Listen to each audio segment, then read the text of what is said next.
Dreams, mga kapiksi, imayin nyo na to, dreams coming true, mine. Akin ang pangarap ko, akin ang dreams ko, mga kapiksi. Believe in your dreams, and you can be, do, and have anything that you want, guys. Kahit ano, pwedeng mapasa inyo, basta you can think about it and you focus on it. Dapat fino-focus yung attention sa mga gusto, hindi dun sa mga hindi gusto, okay? Pag masyado ka kasing nega, baliktad yung focus ng attention mo. Pag nega ka, ang fino-focus mo yung mga reklamo mo sa buhay. Pero pag positive ka, ang fino-focus mo yung mga gusto mong mangyari sa buhay. So, kaya palagi natin sinasabi, be positive.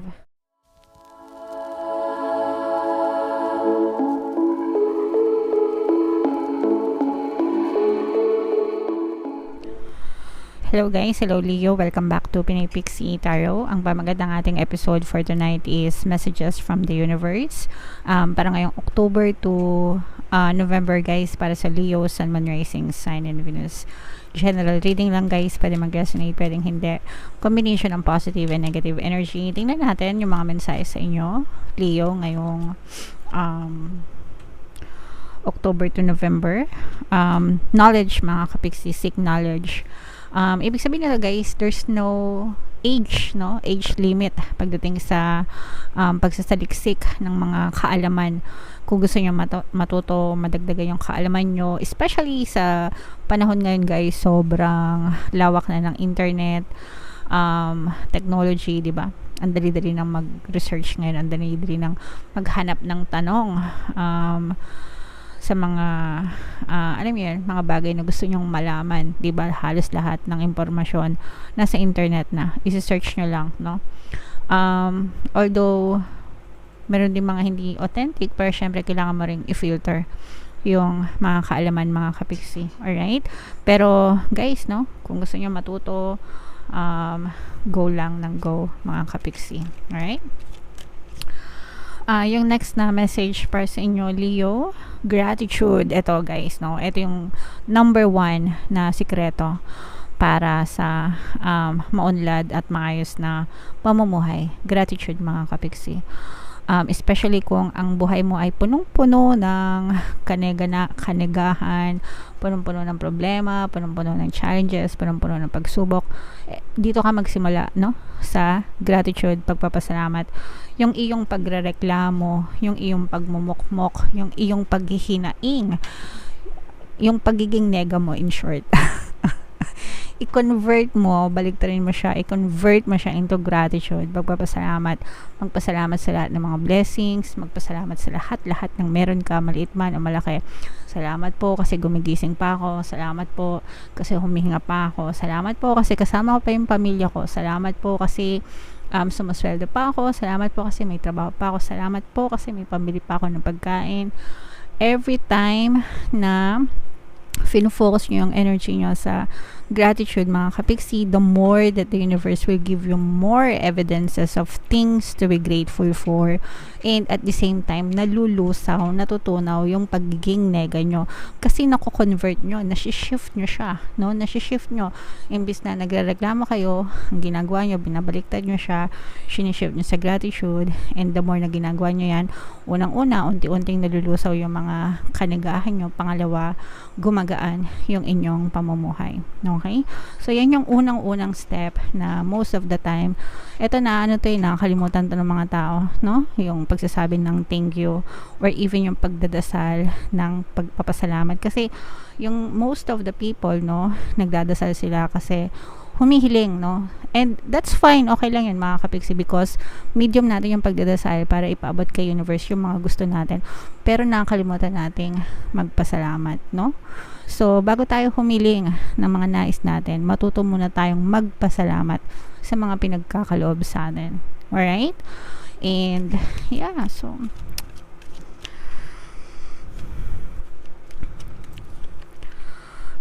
dreams, mga kapiksi, imayin nyo na to, dreams coming true, mine. Akin ang pangarap ko, akin ang dreams ko, mga kapiksi. Believe in your dreams and you can be, do, and have anything that you want, guys. Kahit ano, pwedeng mapasa inyo. Basta you can think about it and you focus on it. Dapat fino-focus yung attention sa mga gusto, hindi dun sa mga hindi gusto. Okay? Pag masyado ka kasing nega, baliktad yung focus ng attention mo. Pag nega ka, ang fino-focus mo yung mga reklamo mo sa buhay. Pero pag positive ka, ang fino-focus mo yung mga gusto mong mangyari sa buhay. So, kaya palagi natin sinasabi, be positive para ma-experience natin yung mga nais natin sa buhay. Another message, guys, is friendship or relationship. So, hindi lang ito sa friends, mga kapiksi, pero pwede din sa specific person, romantic relationship, family, very important, mga kaibigan, of course, mga kapitbahay, mga kaklase, mga kasamahan sa trabaho, community, yan. Mga ka-homeowners mo, mga kasumba mo, mga kapiksi mo, di ba? So, dapat inaayos natin yung ating relasyon sa ibang tao, pinapagtibay at pinaiigting natin yung ating connection and pagmamahalan sa isa't isa, mga kapiksi, because at the end of the day, tayo din yung nagtutulungan, mga kapiksi. Alright?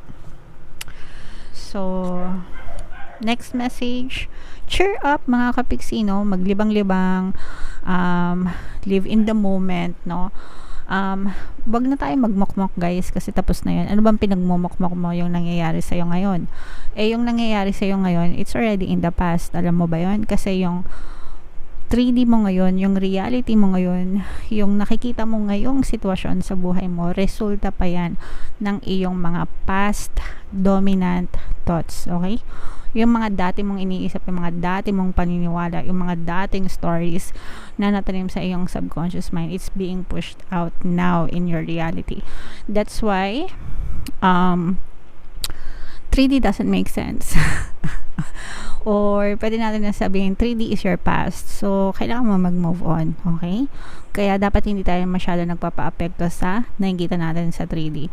If nakakita ka ng negative na pangyayari sa buhay mo, sabihin mo lang na I accept that, no? Nangyayari lang yan sa buhay ko ngayon kasi yan yung iniisip ko dati, no? Pero magbabago na yan ngayon kasi simula ngayon positive na ako. Okay? So, i-comment nyo yan sa baba, mga kapiksi. Simula ngayon, magbabago na ang buhay ko. Simula ngayon, magfo-focus na ako sa sarili ko. Simula ngayon, magfo-focus ako sa mga magagandang pagbabago sa buhay ko. Simula ngayon, hindi na ako maghihirap. Simula ngayon, aasenso na ako. Simula ngayon, magiging mayaman na ako. Simula ngayon, okay na ako. Okay? So, ganun. Tapos, makikita nyo yan sa inyong future, mga kapiksi. Basta, kailangan nyo lang mag-persist. Kailangan nyo itanim yung paniniwala na yun sa inyong subconscious mind para ma-push out siya. So, live in the moment, guys. Huwag nang magmukmok kasi tapos na yun. Okay? And, yung last na message for you, Leo. Raise your standard, mga kapiksi, no? Ibig sabihin nito, don't settle for anything less. Bakit? Because you deserve all the best things in this world, mga kapiksi. You deserve all the beautiful things, all the best things, all the amazing things, all the great things in this world, mga kapiksi. Deserve mo yan. That's yours. That's your truth. I-claim mo na yan, okay? So, i-comment mo na yan sa baba, mga kapiksi. I deserve all the best things. I deserve all the great things. I deserve all the amazing things. I deserve all the beautiful things. Lahat na. I deserve all the things na gusto ko. Okay? Alright, so, yeah. Yan ang mga messages for you, Leo. Tingnan natin yung additional na mensahe sa inyo, guys, nung gamit itong deck na to. Habang sinashuffle ko to, guys, panoorin nyo muna itong video natin regarding sa ating paano mag-manifest ng abundance video course. Kapiksi, sawa ka na ba sa mga struggles at hirap sa buhay mo? Masipag ka ba at masikap sa buhay ngunit hindi ka pa rin umaasenso? Ilang beses ka na bang nag-attempt magnegosyo at mag-invest pero palagi ka pa rin nalulugi? Sa pagkakataon na ito ay maaaring may subconscious beliefs ka na nagiging balakid sa iyong pag-unlad at pagyaman. Introducing, paano mag-manifest ng abundance video course. Dito ay matututunan mong ma-overcome ang mga balakid mo para tuluyan ka ng umunlad, umasenso, sumagana, maging matagumpay, successful at maswerte sa iyong kabuhayan, pera, trabaho, negosyo, salapi at kaperahan ng bonggang-bongga. Dali, mag-send na ng email sa pinoypixie@gmail.com at simulan na ang iyong pagyaman ngayon. Alright. So, gusto mo bang yumaman, umunlad at umasenso ng bongga kapiksi? Kung gusto mong yumaman, umunlad at umasenso, mag-avail ka na ng course na yan kasi sobrang ganda talaga niyan and marami kayong matututunan. And good news no, kasi magbibigay ako ng 10% discount guys until October 31. So, mag-avail na kayo habang mainit-init pa. Meron din tayong email coaching, manifest your desires using the law of attraction. If meron kayong mga specific na gusto nyong i-manifest, pwedeng love and relationship guys, pwedeng money or career, pwede kayong magpabook ng email coaching session with me. Mag-send lang kayo guys ng email sa pinoypixie@gmail.com. So, ito yung mga additional message for you guys. Intuitive, no? Listen to the song in your soul. Yeah. Trust your intuition as you have a way of knowing. So, yung ating intuition mga kapigsi, ginagabayan niya ng ating mga guides, ng ating mga spirit guides, ng ating mga gabay. Lahat tayo ay meron tayong gabay. Bawat isa sa atin, simula ng pinanganak tayo, meron tayong mga gabay. And dun sa pangalan nila, gabay, kaya sila gabay. Ang number one role nila is gabayan tayo. And ginagabayan nila tayo sa pamamagitan ng ating intuition mga kapigsi. So, sa mga panahon na naguguluhan ka, nagugulumihanan ka, magdasal ka, and your guides will guide you through your intuition mga kapigsi. Okay?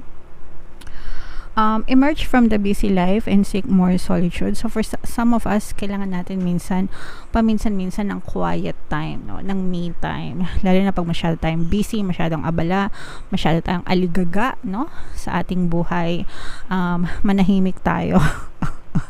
Find solitude in your own place, mga kapiksi. Magdasal, 'di ba? Hindi naman sa magmok-mok, no, pero mag-meditate kung kinakailangan, pero i-assess nyo yung mga buhay-buhay nyo, ganyan, tapos magdasal talaga. Alright? And you have to recognize that you are unique, yan, and that you are loved, mga kapigsi. Kaya nga sabi ko sa inyo, diba, you deserve all the best things in the world, mga kapigsi. You are unique, you are loved, you are lovable, you are cherished, you are valued, you are important. Okay? Importante ka sa mundong ito, mga kapigsi, no? Importante ka, mahalaga ka, VIP ka, special ka. And again, you deserve all the best things in this world. So, yung mga pinapa-comment ko sa inyo guys, no, huwag niyo kalimutang i-comment and always tell that to yourself.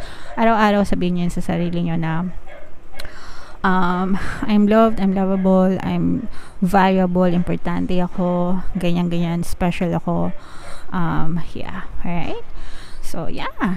Comment down below, Leo, if naka-resonate kayo sa mga messages para sa inyo. Ito yung ating 2024 kapalaran, guys. Kung hindi nyo pala papanood, panoorin nyo na. Super nice, super ganda.